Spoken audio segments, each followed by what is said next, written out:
চীনের belt and road উদ্যোগকে সর্বোচ্চ গুরুত্ব দেয় বাংলাদেশ। চীনা গণমাধ্যম সিটিজেনকে দেওয়া সাক্ষাৎকারে কথা বলেন প্রধান উপদেষ্টা ডক্টর মোহাম্মদ ইউনূস। সেই সঙ্গে তিনি জানান, বাংলাদেশে চাইনিজ সাংস্কৃতিক কেন্দ্র স্থাপনের জন্য প্রস্তাব দেওয়া হয়েছে। এর মাধ্যমে দুই দেশের সাংস্কৃতিক বিনিময় সম্ভব হবে। এ সময় প্রধান উপদেষ্টা বাংলাদেশে চীনের বিনিয়োগ এবং শিল্প কারখানা স্থানান্তর করার আহ্বান জানান। স্বল্পোন্নত দেশ থেকে উন্নয়নশীল দেশে উত্তরণের পথে আছে বাংলাদেশ। দেশকে এগিয়ে নিতে সবার সহযোগিতা চান প্রধান উপদেষ্টা। তিনি মন্তব্য করেন, শান্তি একমাত্র সমাধান, যুদ্ধ কোনো সমাধান নয়।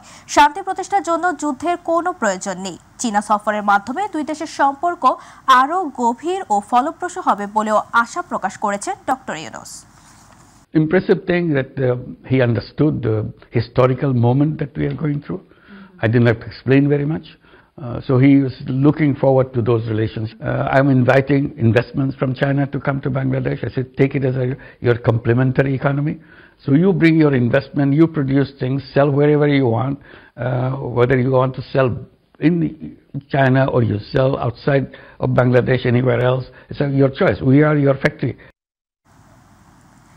বিমস্টেকে প্রধান উপদেষ্টা ডক্টর মোহাম্মদ ইউনূসের সঙ্গে ভারতের প্রধানমন্ত্রী নরেন্দ্র মোদীর দ্বিপাক্ষিক বৈঠক নিয়ে জল্পনা কল্পনা চলছিল বেশ কয়েকদিন ধরেই।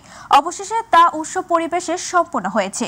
বাংলাদেশ ভারত সম্পর্কের চলমান টানাপোড়েনের মধ্যে এই বৈঠককে ইতিবাচক হিসেবে দেখছেন বিশ্লেষকরা। ইলিয়াস মাদবরের রিপোর্ট। শেখ হাসিনার পতনের পর অন্তর্বর্তী সরকারের প্রধান উপদেষ্টা ডক্টর মোহাম্মদ ইউনূসের সঙ্গে প্রথমবারের মতো দ্বিপাক্ষিক বৈঠক করেছেন ভারতের প্রধানমন্ত্রী নরেন্দ্র মোদী।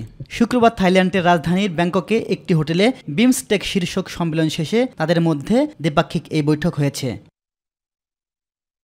বাংলাদেশের পক্ষ থেকে যে বার্তা দেওয়া হয়েছে সেদিক দিয়ে এই বৈঠক সফল হয়েছে বলে মনে করছেন আন্তর্জাতিক বিশ্লেষক ওবায়দুল হক। দ্বিপাক্ষিক বৈঠক এটি খুবই গুরুত্বপূর্ণ ছিল, প্রয়োজন ছিল, এবং এখানে যে সমস্ত বিষয়ের অবতারণা আমরা করেছি সেগুলো কিন্তু আমাদের দিক থেকে আমি মনে করি খুবই ভালো হয়েছে, উপযুক্ত হয়েছে। যদিও কোনো প্রিফিক্সড এজেন্ডা ছিল না এখানে, কিন্তু আপনি দেখবেন যে এখানে আমরা একেবারে তিস্তার জলবন্টন থেকে শুরু করে আমরা সীমান্ত হত্যা থেকে শুরু করে সবই এসছে। যে মেসেজ দেওয়ার ছিল সেদিক থেকে খুবই সফল হয়েছে আমি মনে করি। ইউনূস সরকারের সাথে সে এনগেজ করতে চায় না, সে অপেক্ষা করবে একটি রাজনৈতিক সরকারের জন্য, এবং যখন রাজনৈতিক সরকার আসবে, কারণ সে মনে করে যে রাজনৈতিক সরকারের সাথে তার জন্য ডিল করা হয়তো অনেক সহজসাধ্য হবে। অনির্বাচিত সরকার, তারা বলেন জনগণের ম্যান্ডেট নাই, কিন্তু প্রফেসর ইউনূসের যে জনগণের ম্যান্ডেট, যে শক্তিশালী ম্যান্ডেট, এরকম ম্যান্ডেট অনেক বছর বাংলাদেশে কোনো নির্বাচিত সরকারও আসলে সে অর্থে ভোগ করেননি। মোহাম্মদ ইউনূস ও নরেন্দ্র মোদীর দ্বিপাক্ষিক বৈঠকে দুই দেশই লাভবান হবে বলে মনে করেন আন্তর্জাতিক বিশ্লেষকরা। ভারতের প্রধানমন্ত্রী নরেন্দ্র মোদীর সাথে বাংলাদেশের অন্তর্বর্তীকালীন সরকারের প্রধান উপদেষ্টা প্রফেসর ইউনূস স্যারের যে মিটিংটা হয়েছে, মিটিংয়ের গুরুত্ব এবং তাৎপর্য আছে অনেক কিছু। মিটিংটা সরাসরি দুই দেশের শীর্ষ পর্যায়ে প্রথম মিটিং। সামনের দিনগুলোতে আরও অনেকগুলো মিটিং এবং সম্মেলনের, আরও অনেকগুলো দ্বিপাক্ষিক মিটিংয়ের আপনার দরজা উন্মুক্ত হলো। এতে করে দুই দেশই লাভবান হবে, কারণ দুই দেশের মধ্যে দীর্ঘদিন ধরে টানাপোড়েন চলছিল বাংলাদেশ এবং ভারতের মধ্যে। সেই টানাপোড়েনের জায়গাটা একটা স্থিতিশীলতা আসবে। তাদের মধ্যে ঐকমত্য তৈরি হয়েছে যে তারা বাংলাদেশ এবং ভারত দুই দেশের মধ্যে সামনের দিনগুলোতে আলোচনা চালিয়ে নেবেন। ভবিষ্যতে বাংলাদেশের সাথে ভারতের সম্পর্কের গতি প্রকৃতি এখান থেকেই ঠিক হবে বলেও মনে করেন বিশেষজ্ঞরা। ভারতের প্রধানমন্ত্রীর সাথে বাংলাদেশের। ইলিয়াস মাদবর, মাই টিভি, ঢাকা। ঈদ উল ফিতরের 9 দিনের ছুটি শেষে সরকারি অফিস খুলেছে আজ। প্রশাসনের প্রাণকেন্দ্র সচিবালয়ে আসতে শুরু করেছেন কর্মকর্তা ও কর্মচারীরা, তবে এখনও পুরোদমে কাজ শুরু হয়নি। সকাল থেকে নিজেদের মধ্যে ঈদ শুভেচ্ছা ও কুশল বিনিময় করছেন সবাই। গত 28 মার্চ থেকে 5 এপ্রিল পর্যন্ত টানা ছুটি কাটিয়েছেন সরকারি চাকরিজীবীরা। রোজা ও ঈদের ছুটি শেষে আগের নিয়মে ফিরেছে সরকারি অফিস, আদালত ও ব্যাংক। অফিস চলবে সকাল 9টা থেকে বিকেল 5টা পর্যন্ত। উচ্চ আদালত ও নিম্ন আদালত এবং ব্যাংক ও আর্থিক প্রতিষ্ঠানগুলো রোজার আগের সময় ধরে চলবে।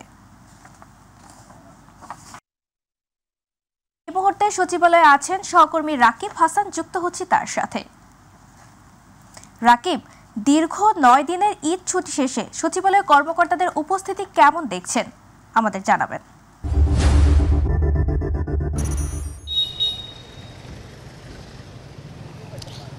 ধন্যবাদ তাবাসসুম আপনাকে। আসলে ঠিক যেমনটি বলছিলেন যে টানা 9 দিন ছুটির শেষে কিন্তু আজ কর্মচাঞ্চল্য ফিরছে অফিস আদালতে। আমি এখন সরকারি কর্মকর্তাদের যে প্রাণকেন্দ্র আসলে রয়েছে, যে সচিবালয়ে অবস্থান করছে, এবং সচিবালয়ের চিত্র যদি আপনার মাধ্যমে আমাদের দর্শকদেরকে একটু দেখাতে চাই যে আসলে কি অবস্থা রয়েছেন। আপনি দেখতেই পাচ্ছেন যে টানা 9 দিন বন্ধ থাকার পর পুরো সচিবালয়ে কিন্তু এখন সাধারণ মানুষ তারা তো প্রবেশ করতে পারেন না, কিন্তু এখানে যারা রয়েছে সরকারি কর্মকর্তারা তারা কিন্তু তাদের উপস্থিতি আমরা যতটুকু দেখতে পাচ্ছি প্রায় শতভাগ উপস্থিতি কিন্তু তাদেরকে আমরা দেখতে পাচ্ছি।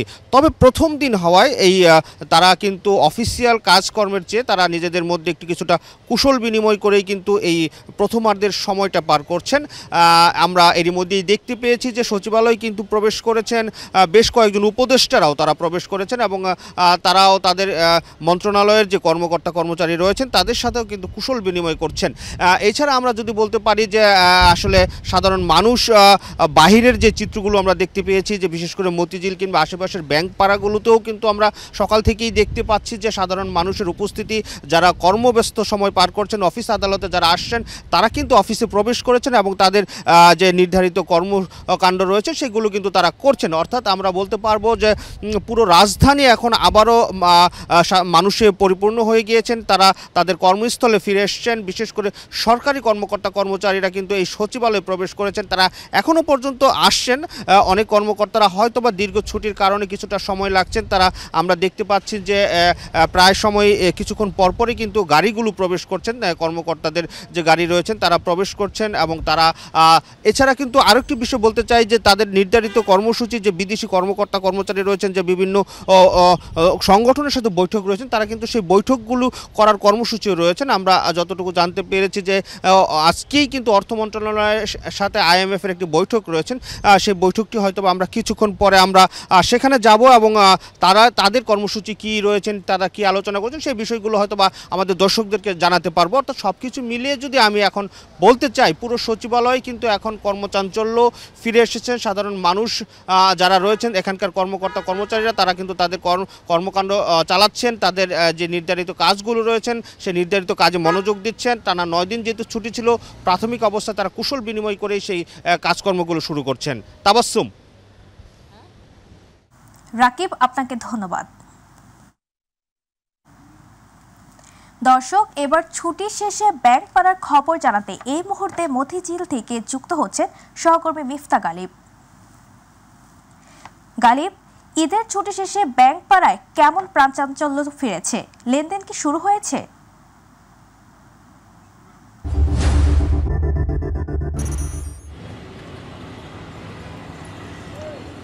জি দর্শক, আমরা এই মুহূর্তে দাঁড়িয়ে আছি রাজধানীর ব্যাংক পাড়া নামে রাজধানীর ব্যাংক পাড়া নামে পরিচিত এবং অত্যন্ত গুরুত্বপূর্ণ এরিয়া রাজধানীর মতিঝিল এলাকায়। আপনি জানেন যে দীর্ঘ লম্বা ঈদ ছুটির পর আজকেই ব্যাংক পাড়াগুলোতে প্রথম কর্মদিবস চালু হচ্ছে। তো পুরোদমে কাজ শুরু না হলেও সীমিত পরিসরে কাজ শুরু হয়েছে ব্যাংক পাড়াগুলোতে, টুকটাক কিছু লেনদেন হচ্ছে, কিন্তু পুরোদমে কাজ শুরু হবে হয়তো আগামী সপ্তাহ নাগাদ পুরোদমে কাজ শুরু হবে। এছাড়াও আমরা পাশে দেখেছি যে পাশে শিক্ষা প্রতিষ্ঠানগুলো খুলেছে, যেখানে ছাত্ররা তারা তাদের ঈদ আনন্দ কাটিয়ে তারা ক্লাসে ফিরতে শুরু করেছে এবং ব্যাংক পাড়াগুলোতেও কর্মচাঞ্চল্য আস্তে আস্তে ফিরে আসছে। তো এই হচ্ছে আমার কাছে রাজধানী মতিঝিল এলাকা এবং ব্যাংক পাড়া থেকে সর্বশেষ তথ্য। রমজানে বেড়ে যাওয়া চালের দাম নিয়ন্ত্রণে আসেনি ঈদের পরও। দেশের অন্যতম বৃহৎ চাল উৎপাদনকারী কুষ্টিয়ার বাজারে সর্বোচ্চ দরে বিক্রি হচ্ছে চাল। সরু থেকে মোটা গত 2 সপ্তাহে প্রায় সব রকম চালের দামই বেড়েছে।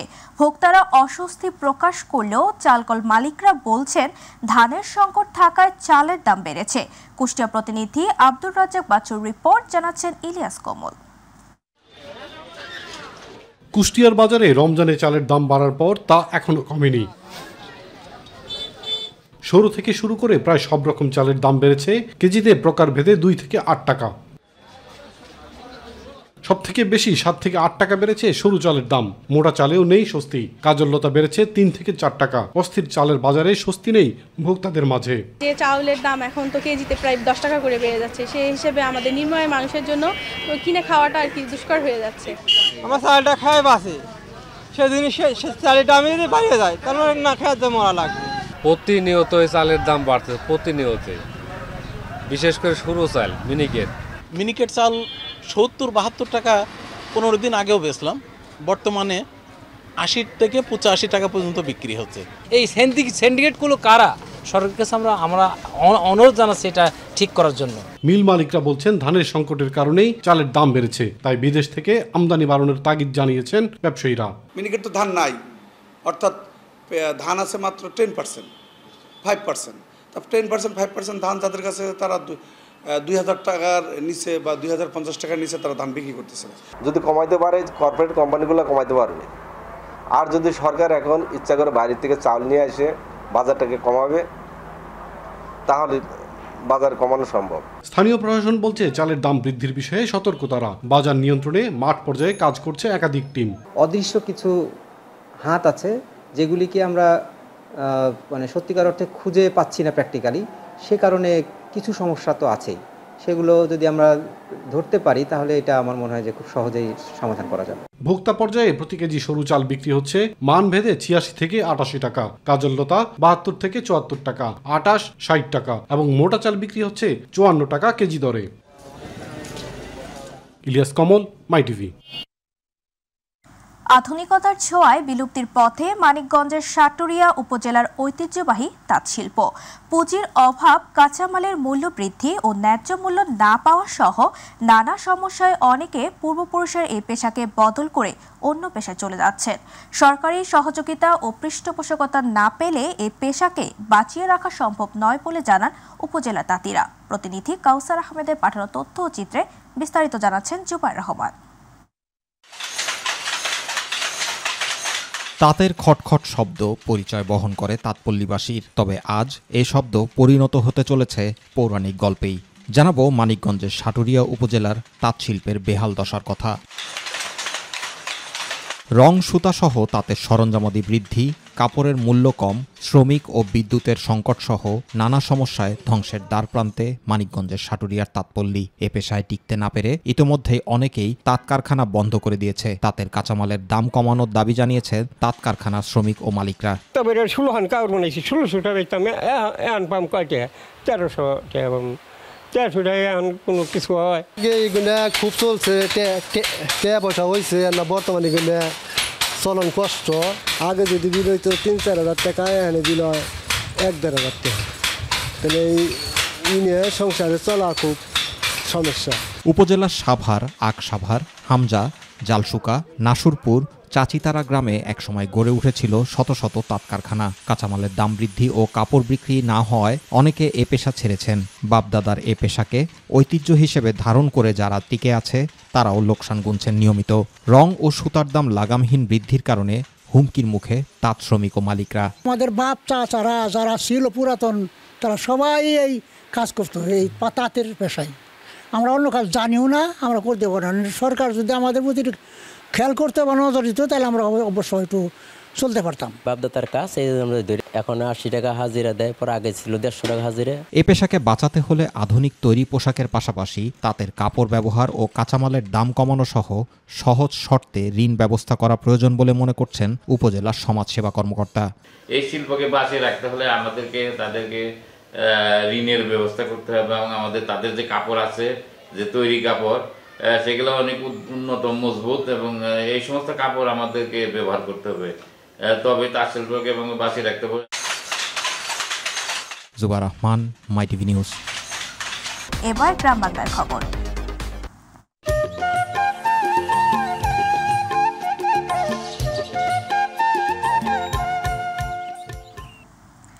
দিনাজপুরের ফুলবাড়িতে উপজেলা ঈদে বাড়িতে আসা যাত্রীদের ঢাকায় যেতে বাসে বাড়তি ভাড়া দিতে হচ্ছে বলে অভিযোগ করেছেন যাত্রীরা।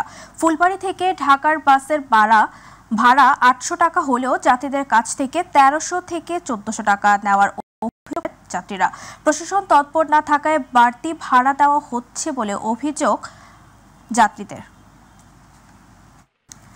বিএনপির যুগ্ম মহাসচিব শহীদ উদ্দিন চৌধুরী অ্যানি বলে, বাংলাদেশের নির্বাচন নিয়ে সবসময় ভারত প্রভাব খাটিয়ে হাসিনার পক্ষে অবস্থান নিয়েছিল।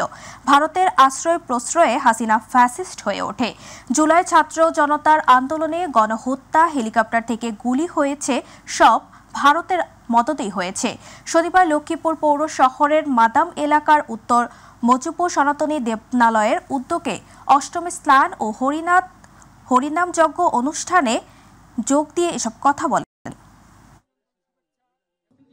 ভারতের পার্লামেন্টে সেখানে সব কিছু শেষ হয়ে গেছে, যে হিন্দু সম্প্রদায়ের উপরে এখানে আঘাত হচ্ছে, মন্দির ভাঙছে, হিন্দু সম্প্রদায়ের জায়গাগুলি দখল হচ্ছে, ভালোভাবে চলতে পারে না, ভালোভাবে থাকতে পারে না বাংলাদেশে। কিন্তু এই হিন্দু সম্প্রদায়ের কাছে যখন সাংবাদিকরা যায় তখন তারা বলল, কই আমার এখানে তো কোনো মাংস হয়নি, আমাদের উপর তো কোনো আঘাত হয়নি, আমরা তো কোনো সমস্যা পড়িনি। তাহলে এবার বুঝেন পরিকল্পিত, এটা বাংলাদেশে আপনারা বসবাস করেন, আপনাদেরকে খাটো করা হচ্ছে। ভারতের পার্লামেন্টে যদি এই ধরনের বক্তব্য আসে তাহলে এটা বুঝতে হবে এটা একটা ষড়যন্ত্র অংশ। এই ষড়যন্ত্রটা বিগত 15-16 বছর তারা ধারাবাহিকভাবে হয়েছে। প্রধান বিচারপতি সৈয়দ রেফাত আহমেদ বলেছেন, বিচারিক সংস্কার শুধু বিভিন্ন খাতভিত্তিক সংস্কারে স্থায়িত্বের মূল চাবিকাঠি নয়, এটি নিজেই সংস্কার শব্দের প্রতীক হয়ে উঠেছে। তিনি বলেন, বিচার বিভাগ হল রাষ্ট্রের একমাত্র অঙ্গ যা বহু দশক ধরে নিজের অভ্যন্তরীণ সংস্কারের জন্য সক্রিয়ভাবে প্রচেষ্টা চালিয়ে আসছে। শনিবার রংপুর নগরীর গ্র্যান্ড প্যালেস মিলনায়তনে ইউএনডিপি আয়োজিত বিচার বিভাগের স্বাধীনতা ও কার্যদক্ষতা বৃদ্ধিতে এক আঞ্চলিক সেমিনারে প্রধান অতিথির বক্তৃতায় এসব কথা বলেন প্রধান বিচারপতি। আমাদের যৌথ প্রচেষ্টায় ভবিষ্যতের সংস্কারের গতিপথ নির্ধারণ করবে। একটি প্রতিষ্ঠান হিসেবে আমরা কখনো ক্ষমতার পূর্ণ পৃথকীকরণের লক্ষ্যের এতটা কাছাকাছি আসিনি। যদি এই সুযোগ কোনোভাবে নষ্ট হয় তবে তা বিচার বিভাগের মর্যাদা, অখণ্ডতা এবং প্রাসঙ্গিকতার জন্য চরম ক্ষতিকর হবে। তাই আমার বার্তা পরিষ্কার, আপনারা সকলে দায়িত্ব নিন। আমি আশা করি এই বার্তা সমানভাবে সারা দেশে শক্তিশালীভাবে প্রতিধ্বনিত হবে। কুড়িগ্রামের ভুরুঙ্গামারীতে সামাজিক আন্দোলন মুভমেন্ট ফর পাঞ্চুয়ালিটির আনুষ্ঠানিক উদ্বোধন উপলক্ষে সময় নিষ্ঠা ও উন্নয়ন বিষয়ক সম্মেলন 2025 অনুষ্ঠিত হয়েছে।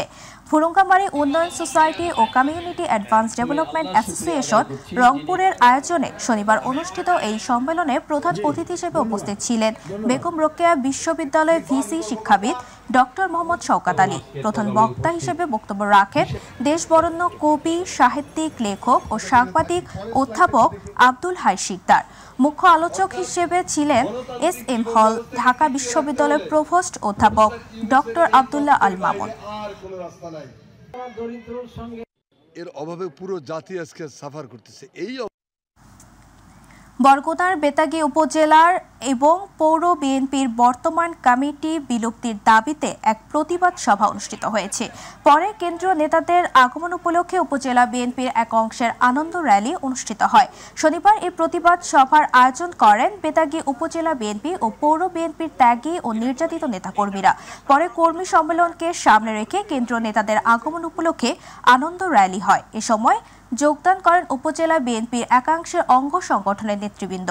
সভায় বক্তব্য রাখেন সাবেক উপজেলা বিএনপির সভাপতি মোহাম্মদ শাহজাহান কবির, উপজেলা বিএনপির সাবেক সাধারণ সম্পাদক জলিলুর রহমান নান্না খান, উপজেলা মহিলা দলের সাধারণ সম্পাদিকা জ্যোৎস্না বেগম। গাজীপুরের টঙ্গীতে ছাত্রদলের বিক্ষোভ মিছিল ও সমাবেশ করেছে মহানগর ছাত্রদলের নেতাকর্মীরা। শনিবার বিকেলে টঙ্গীর কলেজ গেট এলাকায় টঙ্গী পূর্ব পশ্চিম থানা ও টঙ্গী সরকারি কলেজ শাখার ছাত্রদলের নেতাকর্মীরা পৃথকভাবে বিক্ষোভ মিছিল বের করেন। বিক্ষোভ মিছিলটি ঢাকা ময়মনসিংহ মহাসড়কের বিভিন্ন স্থান প্রদক্ষিণ করেন। এদিকে বিকেলে 5:30টার দিকে গাছা থানা ছাত্রদলের নেতাকর্মীরা একটি বিক্ষোভ মিছিল বের করেন। মিছিলটি বড়বাড়ি থেকে বোট বাজার গিয়ে শেষ করেন।